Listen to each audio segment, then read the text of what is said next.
बच्चों, आपने अभी तक सिल्वर वेडिंग कहानी का अध्ययन कर लिया है। आज हम सिल्वर वेडिंग कहानी के प्रश्नोत्तर करेंगे।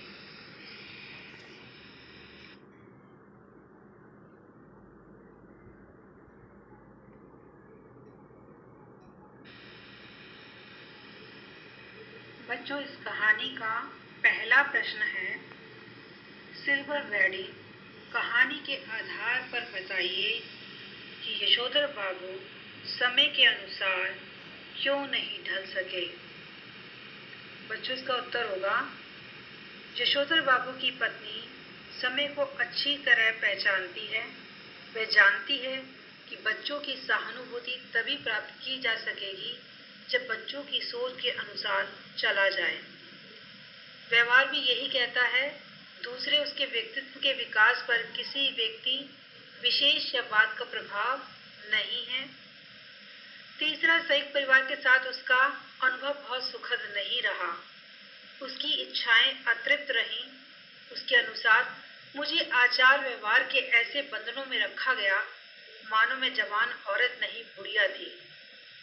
अब वह बेटी के कहने के हिसाब से कपड़े पहनती है, होठों पर लाली लगाती है, बालों में खिजाब लगाती है। वह बेटों के मामलों में भी दखल नहीं देती।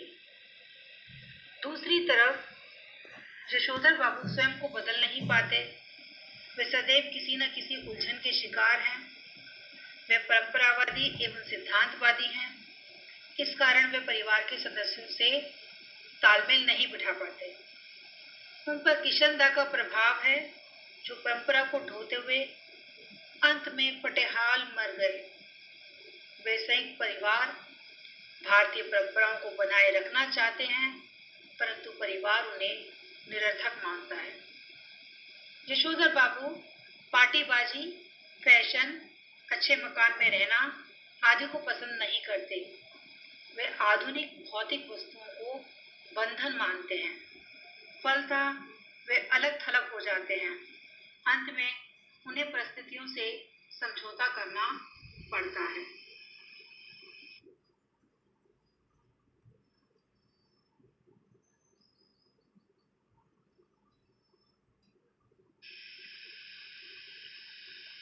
बच्चों, इस पाठ का दूसरा प्रश्न है, पाठ में जो हुआ होगा वाक्य की आप कितनी अर्थ छवियां खोज सकते हैं। उत्तर है, जो हुआ होगा वाक्य पाठ में पहली बार तब आता है जब यशोधर बाबू किशनदा के किसी जाति भाई से उनकी मौत का कारण पूछते हैं।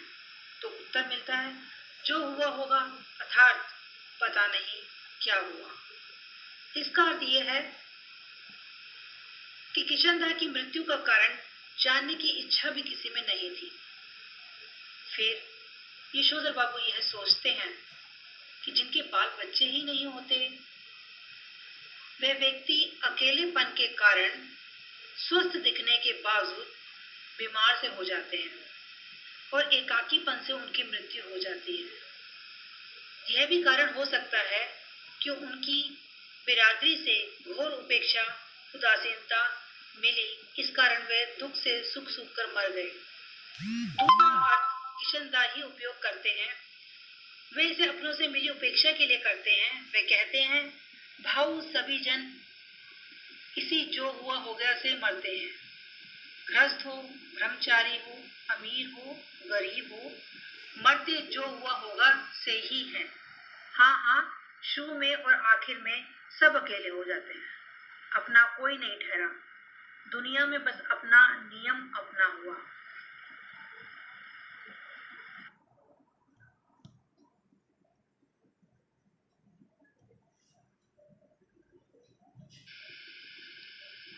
बच्चों, इस पाठ का तीसरा प्रश्न है, somehow improper।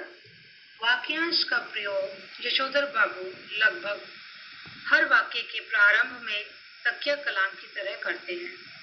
इस वाक्यांश का उनके व्यक्तित्व और कहानी के कथ्य से क्या संबंध बनता है।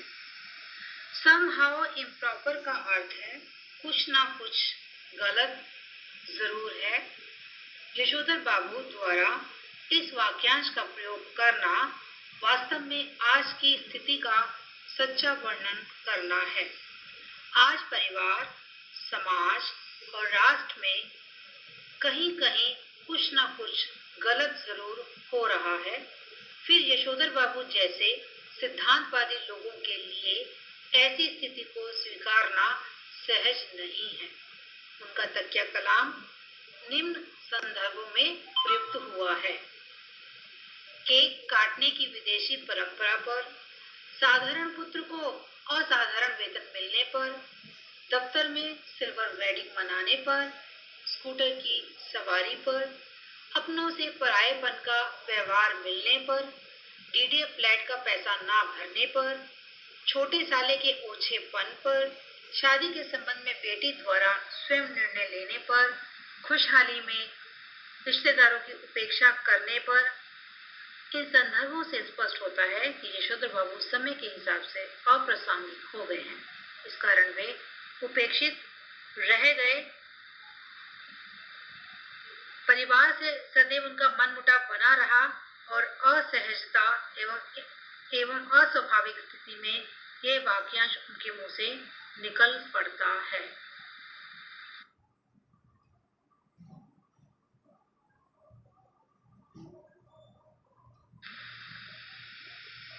बच्चों, इस पाठ का अगला प्रश्न है, यशोधर बाबू की कहानी को दिशा देने में किशन दा की महत्वपूर्ण भूमिका रही है।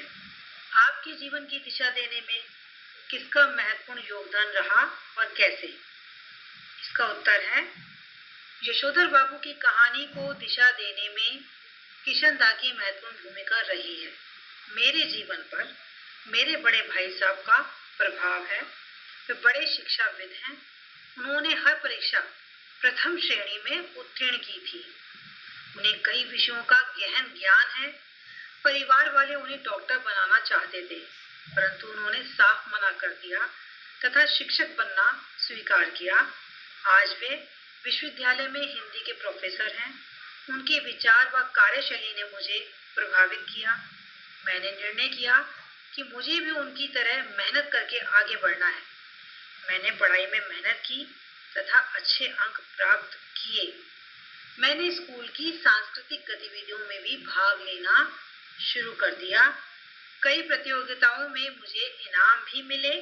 मेरे अध्यापक प्रसन्न हैं। मैं बड़े भाई की सरलता व सादगी से बहुत प्रभावित हूँ।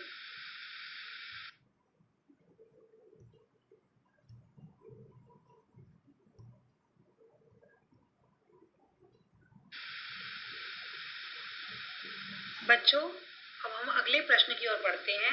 हमारा अगला प्रश्न है, वर्तमान समय में परिवार की संरचना स्वरूप से जुड़े आपके अनुभव इस कहानी से कहाँ तक सामंजस्य बिठा पाते हैं?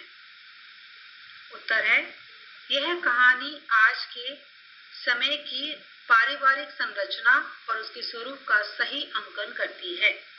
आज की परिस्थितियां इस कहानी की मूल संवेदना को प्रस्तुत करती हैं। आज के परिवारों में सिद्धांत और व्यवहार का अंतर दिखाई देता है। आज के परिवारों में भी यशोधर बाबू जैसे लोग मिल जाते हैं जो चाहकर भी स्वयं को बदल नहीं सकते और दूसरे को बदलता देखकर वे क्रोधित हो जाते हैं। उनका क्रोध स्वाभाविक है क्योंकि समय और समाज का बदलना जरूरी है। समय परिवर्तनशील है और व्यक्ति को उसके अनुसार ढल जाना चाहिए। यह कहानी वर्तमान समय की पारिवारिक संरचना और स्वरूप को अच्छे ढंग से प्रस्तुत करती है।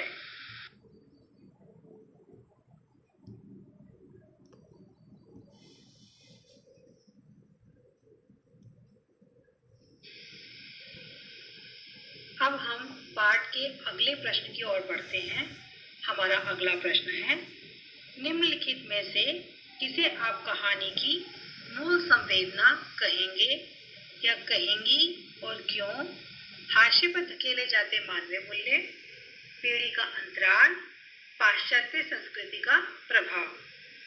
बच्चों, इसका उत्तर होगा, इस कहानी में मानवीय मूल्यों जैसे भाईचारा, प्रेम, रिश्तेदारी, बुजुर्गों का सम्मान आदि को हाशिए पर दिखाया गया है। यशोधर पुरानी परंपरा के व्यक्ति हैं, जबकि उनके बच्चे पाश्चात्य संस्कृति से प्रभावित हैं। वे सिल्वर वेडिंग जैसे पाश्चात्य परंपरा का निर्वाह करते हैं। इनके बावजूद ये कहानी पीढ़ी के अंतराल को स्पष्ट करती है। यशोधर बाबू स्वयं पीढ़ी के अंतराल को स्वीकार करते हैं। वे मानते हैं कि दुनियादारी के मामले में उनकी संतान व पत्नी उनसे आगे हैं। वे पुराने आदर्शों व मूल्यों से जुड़े हुए हैं। ऑफिस में भी वे कर्मचारियों के साथ ऐसे ही संबंध बनाए हुए हैं। चड्डा की चौड़ी मोहरी वाली पतलून उन्हें समहाउ इम्प्रॉपर लगती है। उन्हें अपनी बीवी व बच्चों का रहन सहन भी अनुपयुक्त जान पड़ता है। वे जिन सामाजिक मूल्यों को बचाना चाहते हैं, नई पीढ़ी उनका पुरजोर विरोध करती है। नई पीढ़ी पुरानी सादगी को पटीचरी मानती है। वे रिश्तेदारी निभाने को घाटे का सौदा बताती है। इन्हीं सब मूल्यों से प्रभावित होकर भूषण यशोधर बाबू के लिए नया गाउन लाता है, ताकि फटे पुलोवर से उन्हें शर्मिंदा ना होना पड़े। अतः इस कहानी की मूल संवेदना पीढ़ियों का अंतराल है।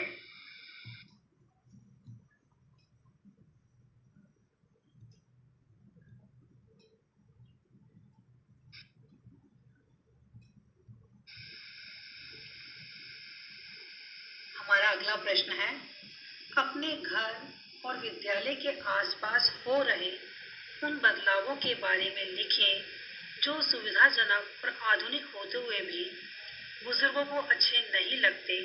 अच्छा ना लगने के क्या कारण होंगे? बच्चों, इसका उत्तर होगा, परिवर्तन प्रकृति का नियम है। बदलना ही समय की पहचान है। आज घर का परिवेश बिल्कुल बदल चुका है। एकल परिवार प्रणाली प्रचलन में आ चुकी है। यद्यपि ये सुविधाजनक है, किंतु उसके बुरे परिणाम भी सामने आ रहे हैं। लोगों में असुरक्षा की भावना बढ़ रही है। विद्यालय आज आधुनिक रूप धारण कर चुके हैं, लेकिन यह रूप बुजुर्गों को बिल्कुल भी पसंद नहीं आ रहा। कारण स्पष्ट है कि आधुनिकता के नाम पर विद्यालयों में पाश्चात्य संस्कृति का खुलकर समर्थन किया जा रहा है। शिक्षा और परिवार में परिवर्तन के नाम पर संस्कृति का परित्याग होता जा रहा है। ये बदलाव इस प्रकार है।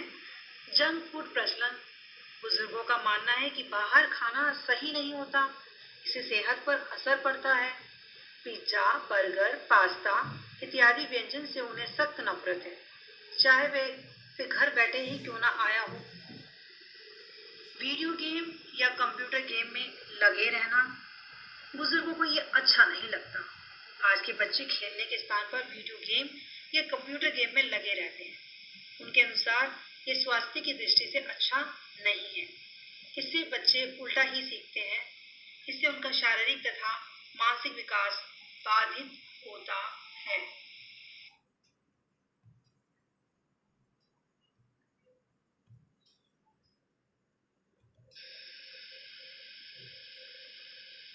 मोबाइल का अत्यधिक प्रयोग। बुजुर्गों का मानना है कि माता पिता द्वारा बच्चों को मोबाइल फोन देना उचित नहीं है। बच्चे अन्य कामों को छोड़कर इसी में लगे रहते हैं। इस तरह उनकी सोच विकसित नहीं हो पाती। माइक्रोवेव का प्रयोग। बुजुर्गों का मानना है कि परंपरागत तरीके से खाना पकाना चाहिए या गर्म करना चाहिए। इस प्रकार से माइक्रोवेव का प्रयोग करना उचित नहीं है। पता नहीं यह सेहत के लिए अच्छा है भी या नहीं। वेशभूषा एवं पहनावा। आज की युवा पीढ़ी का फटी जींस तथा सैंडो बनियान पहनना, अंग प्रदर्शन करना आदि बुजुर्गों को पसंद नहीं है।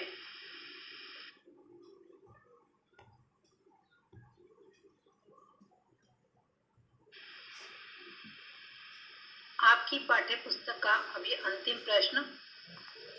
यशोधर बाबू के बारे में आपकी क्या धारणा बनती है? दिए गए 3 कथनों में से आप जिसके समर्थन में हैं, अपने अनुभवों और सोच के आधार पर उसके लिए तर्क दीजिए।